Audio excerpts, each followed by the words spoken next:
हम निकल पड़े हैं अपने एक और ट्रिप पर। और जो लोग हमें बहुत अच्छे से जानते हैं उन्हें पता है कि हमें ट्रिप प्लान करने में बहुत ज़्यादा टाइम नहीं लगता है, और ये ट्रिप भी ऐसा ही था। कल शाम को हमने सोचा चलिए कहीं चलते हैं घूमने। कोई डेस्टिनेशन दिमाग में नहीं थी, बैग्स पैक किए और गाड़ी ली और चल दिए। जहाँ थोड़ा अंधेरा हुआ हमने होटल लिया, और हमारे इस ट्रिप के लिए वो जगह थी आगरा। अब हम निकल पड़े हैं ओरछा के लिए और देखते हैं कि डेस्टिनेशन कैसी है। Orchha is around 480 kilometres from Delhi. तो अगर लॉन्ग वीकेंड है तो आप डायरेक्टली दिल्ली से भी ओरछा आ सकते हैं। हमारा थोड़ा सा प्लान शाम को बना तो हमने आगरा में स्टॉप ओवर लिया और सुबह निकले हैं ओरछा के लिए। रोड्स काफ़ी अच्छे हैं तो कोई प्रॉब्लम नहीं आएगी आपको ड्राइविंग में। हालांकि अगर आपको गाड़ी चलाने का बहुत ज़्यादा शौक नहीं है और आप ट्रेन से आना चाहते हैं तो वो ऑप्शन भी ईजीली अवेलेबल है। यहाँ पे जो बड़ा स्टेशन पास पड़ता है वो है झांसी, जो कि केवल 13 किलोमीटर है ओरछा से। हालांकि ओरछा का अपना भी एक रेलवे स्टेशन है, पर वहाँ पे ट्रेन की फ्रीक्वेंसी बहुत ज़्यादा नहीं है। तो आप देख सकते हैं आपको जो ट्रेन इजीली अवेलेबल है आप उसमें आके ट्रैवल कर सकते हैं। अब जैसे कि आप स्क्रीन पे देख रहे होंगे ये चंबल के बीहड़ है, और इससे एक स्टोरी याद आती है। जब हम बचपन में ट्रेन में ट्रैवल करते थे और ये एरिया आता था तो एकदम से आरपीएफ वाले आ जाते थे, दरवाजे बंद कर देते थे और सब लोग बोलते थे कि चुपचाप बैठना, क्योंकि आपको पता ही है चंबल इनफेमसली फेमस था किन रीजंस की वजह से। पर अब ऐसा कुछ नहीं है, it's very safe that entire reason, कोई प्रॉब्लम नहीं है। इनफैक्ट हमने रुककर यहाँ पे कुछ पिक्चर्स भी क्लिक करी थी। अब जो आप देख पा रहे हैं वो है Chambal river, and it is one of the cleanest reverse in India. In fact यहाँ पे चंबल घड़ियाल रिजर्व भी है, तो अगर आपके पास टाइम है अपने आप ट्रिप पर यहाँ पे भी एक स्टॉप ओवर ले सकते हैं अगर आपको घड़ियाल देखने का और थोड़ा नेचुरल लाइफ देखने का इंटरेस्ट है तो। ओरछा में काफ़ी सारे होटल्स हैं और हर बजट के लिए आपको एक होटल मिल जाएगा। काफ़ी अच्छे होटल्स हैं यहाँ पे। हम जिस होटल में रुके हैं उसका नाम है ओरछा पैलेस। काफ़ी बड़ा और स्पेशियस था ये होटल, और इसके यहाँ पे एक जो अच्छी चीज़ लगी वो डेडिकेटेड प्ले एरिया भी था बच्चों के लिए। तो they had a place to play and you don't have to worry, you can do your own work with that. इसके अलावा यहाँ पे बूफे ब्रेकफास्ट भी काफ़ी अच्छा था, तो आप इस होटल को भी कंसिडर कर सकते हैं अगर आप अपने ट्रिप के लिए आ रहे हैं तो। अपने होटल में बैग्स रखने के बाद हम सीधा आ गए हैं ओरछा फोर्ट कॉम्प्लेक्स में। यहाँ आप गाड़ी इजीली ला सकते हैं, कोई प्रॉब्लम नहीं है। आपको फोर्ट तक पहुँचने के लिए एक आर्क्ड कॉजवे क्रॉस करना पड़ता है और आप पहुँच जाते हैं टिकट काउंटर पर। Tickets are not very expensive for the fort. अगर आप इंडियन सिटीजन हैं तो आपको सिर्फ 10 रुपीज़ पर पर्सन देना होता है। उसके अलावा बच्चे फ्री हैं, और आप जो कैमरा यूज़ कर रहे हैं उसका आपको कैमरा चार्जेस देने हैं। ओरछा एक हिस्टोरिकल कैपिटल है बुंदेलखंड रीजन की, जिसके अंदर काफ़ी पार्ट यूपी और एमपी दोनों स्टेट्स का ही आता है।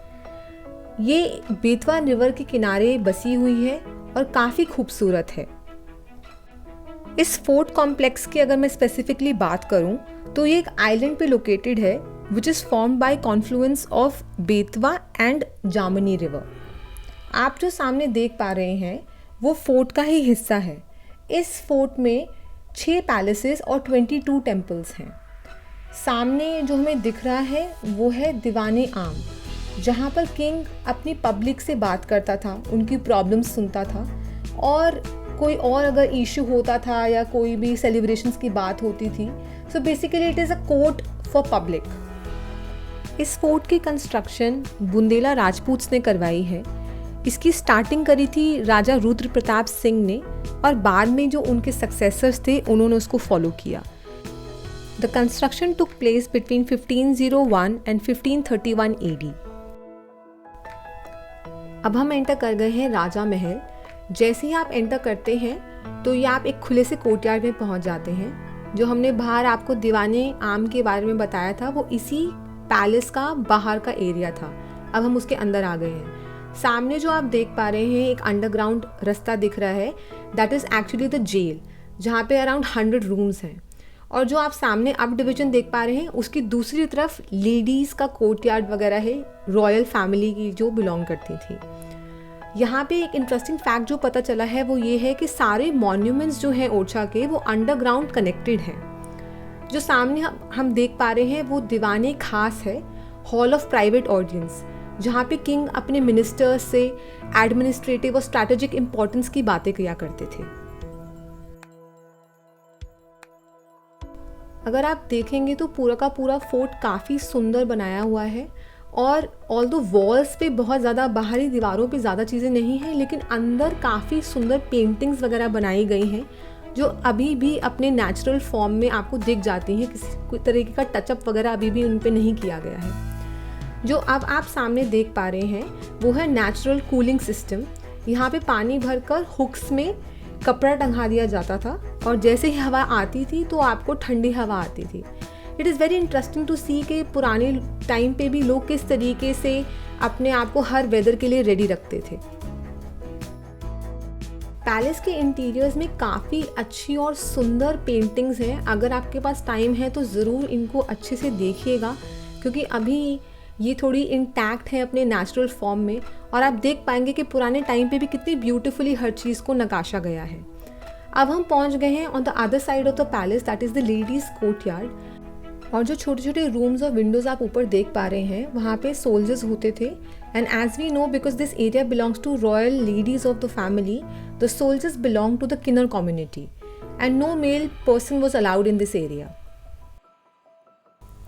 Now we are heading towards the queen's bedroom.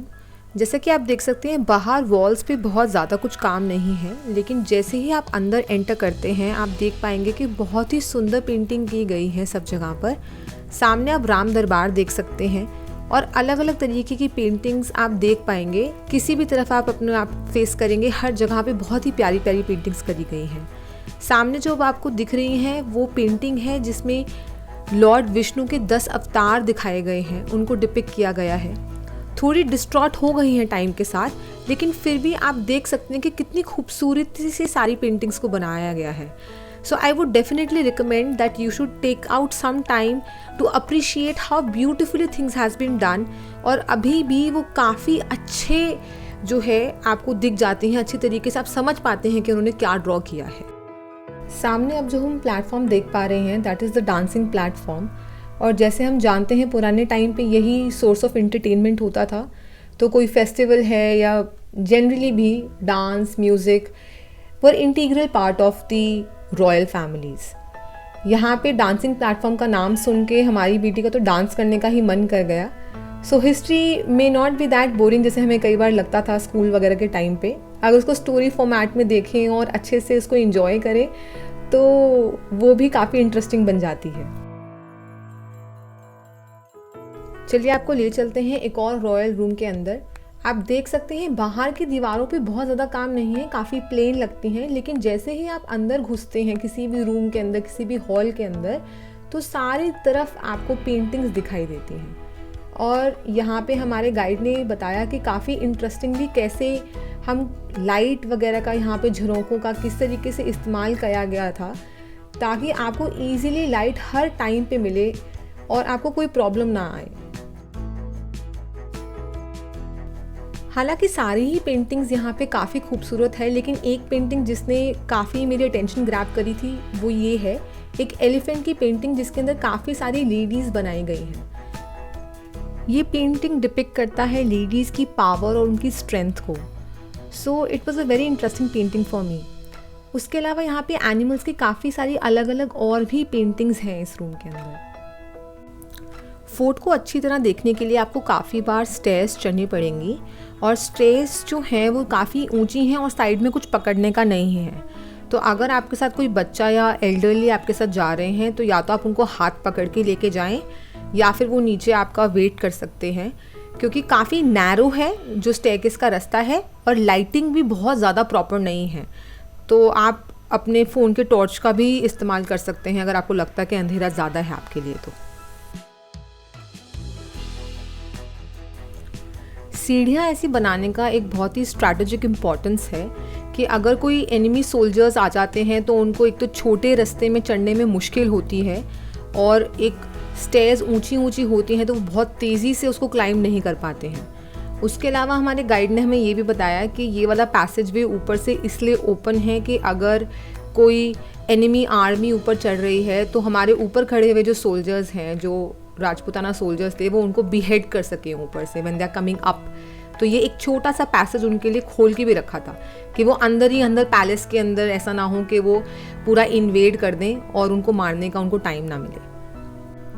महल के ऊपर वाले पार्ट से आपको काफ़ी अच्छे व्यूज़ मिलते हैं, काफ़ी अच्छी पेंटिंग्स देखने को मिलती हैं, जहाँ पे काफ़ी जगहों पे मिरर वर्क अभी भी इंटैक्ट है। अब हम जिस खिड़की की तरफ जा रहे हैं, यहाँ से हमें दो बहुत ही इम्पॉर्टेंट जगहें देखने को मिलती हैं। एक तो राजा राम टेम्पल और चतुर्भुज टेम्पल। राजा राम मंदिर जो है, it is one of the most famous temples in Orchha and it is the only temple जहाँ पे जो श्री राम हैं उनको राजा की तरह पूजा जाता है और वो सिटिंग पोजीशन में हैं, यहाँ पर बैठे हुए हैं, विराजमान हैं, ना कि ज़्यादातर जैसे कि होता है कि खड़े हुए होते हैं। इस मंदिर के पीछे एक काफ़ी इंटरेस्टिंग स्टोरी है। कहा जाता है कि कमला देवी जी जो उस टाइम पे रानी थी मधुकर शाह जी की, उन दोनों में थोड़ा सा अनबन हो गया था। मधुकर जी जो थे वो कृष्ण भक्त थे और चाहते थे कि रानी उनके साथ व्रत चले, लेकिन रानी जाना चाहती थी अयोध्या। तो राजा ने कहा कि अगर आप अयोध्या जाएंगी तो आप तभी लौट के आएँ अगर आप अपने राम को साथ ला सकती हैं। तो रानी ने भी जो ये चैलेंज था वो एक्सेप्ट किया और अयोध्या चली गई। अयोध्या जाकर उन्होंने काफ़ी टाइम तक मेडिटेट किया सरयू नदी के किनारे, लेकिन श्री राम उनको ना मिल पाए। तो उन्होंने सोचा कि मैं रानी हूँ, अपना वचन पूरे करे बिना जा नहीं सकती वापस। तो वो सरयू नदी में कूद जाती हैं कि मैं जाऊँगी तो राम के साथ जाऊँगी, नहीं तो नहीं जाऊँगी। और उसी टाइम एक चमत्कार हुआ और श्री राम उनको बाल रूप में मिलते हैं। श्री राम मान जाते हैं कि मैं आपके साथ चलूँगा, लेकिन मेरी 3 शर्तें हैं। उनमें से एक शर्त थी कि वो सिर्फ पुक नक्षत्रा में ही चलेंगे, दूसरा ये कि रानी उनको अपनी गोदी में लेके जाएंगी और जहाँ वो उनको उतारेंगी वो उसके बाद वहाँ से नहीं हिलेंगे, और तीसरा ये कि वो जहाँ भी जाएंगे, जहाँ पे भी उनको विराजमान किया जाएगा, वहाँ वो राजा के रूप में पूजे जाएंगे। तो रानी जो होती हैं वो तीनों की तीनों वचन मानकर और चल पड़ती हैं।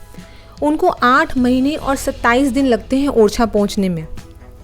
ऑल्दो उन्होंने वहाँ पे उनके लिए मंदिर बनवाने का, निर्माण करने का जो ऑर्डर दे दिया होता है, चतुर्भुज टेम्पल बनाया जाता है, लेकिन रानी जो हैं जब पहुँच जाती हैं ओरछा में तो खुशी के मारे ये चीज़ भूल जाती हैं कि उनका एक वचन था कि जहाँ भी वो श्री राम को बिठाएंगी वो वहाँ से नहीं हिलेंगे। तो रानी अपने पैलेस में श्री राम को ले जाकर अपनी लैब से बिठा देती हैं और सोचती हैं कि अगले दिन खूब पूजा के साथ ठाट बाट से उनको विराजमान किया जाएगा चतुर्भुज मंदिर में। लेकिन जैसे कि आपको पता है, उनका वचन था जहाँ वो बैठ गए वहाँ से वो आज तक नहीं हिले, और इसीलिए रानी का महल बन गया राजा राम टेम्पल।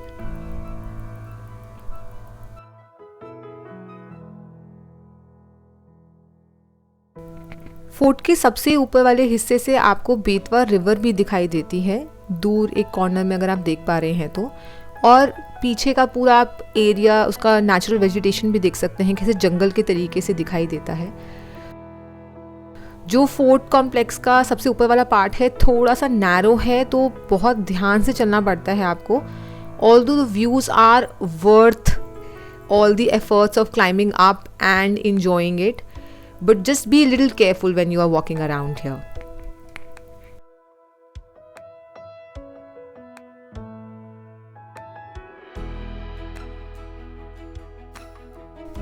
अब हम फोर्ट कॉम्प्लेक्स के दूसरे हिस्से में आ गए हैं, जिसका नाम है जहांगीर महल। जैसे कि नाम से ही पता चलता है, इस कॉम्प्लेक्स को मुग़ल बादशाह जहांगीर के लिए बनवाया गया था। और हालांकि इस पूरे एरिया को बनाने के लिए, पूरे फोर्ट कॉम्प्लेक्स को बनाने के लिए इस वाले 22 इयर्स लग गए थे। और यहाँ पे जो मुग़ल एम्परर थे वो सिर्फ 1 रात के लिए रुके थे। बीच में जो आपको दिख रहा है that is the swimming pool, that was like a bath, you can say, that was made for the king. इस पैलेस को दोनों मुग़ल और राजपूताना आर्किटेक्चर से बनाया गया है। काफ़ी खूबसूरत है अगर आप इसको ध्यान से देखेंगे तो। जहांगीर महल से हम प्रवीण राय महल भी देख पाते हैं, जो कि लव इंटरेस्ट थी प्रिंस इंद्रजीत सिंह की। She was a poet and a musician and she is also known as nightingale of Orchha. उसके अलावा यहाँ से आप एनिमल्स का स्टेबल भी देख पाते हैं। पैलेस काफ़ी खूबसूरती से बनाया गया है। आप देख सकते हैं एक एक विंडो कितनी सुंदर और बारीकी से बनाई गई है। ये वो गेट है जहाँ से एम्परर जहांगीर को एंटर करवाया गया था, और हर एक चीज़ जो यहाँ बनी है उसका कोई रीज़न है, उसकी एक पीछे एक कहानी है। जैसे कि हाथी बनवाए गए हैं to show power that the kingdom had.